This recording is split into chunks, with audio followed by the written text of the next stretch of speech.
কর। ও ভাঁজ দিতেছি তো, তুই ভাঁজটাই কর।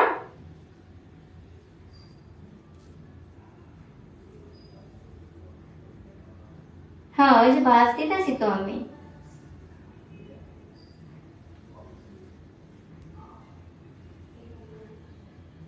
তুই এখানে খারাপ রয়েছিস, তুইও তো পারিস কুচিটা ধরতে, তাই না? নিজ দিয়ে হইতাছি না তো।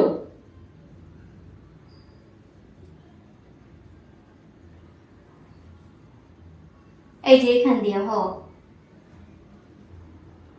আমি ওটা সুন্দর করে বাসগুলো দিতেছি, ওই কেমনি করতেছে। দেই ছাড় দেই। তুমি কি নিচে একটু কোথায় হেবা? তারপরও শাড়ি দেখাই বা না দেখাই, তুই যা করলি বুঝছো, একটু হেল্প করলে কি হয়, নিজের মনে খারাপ রয়েছে। তুমি যেরকম করো আমার শাড়ির কোছানে দিতে মন চাইতেছে না।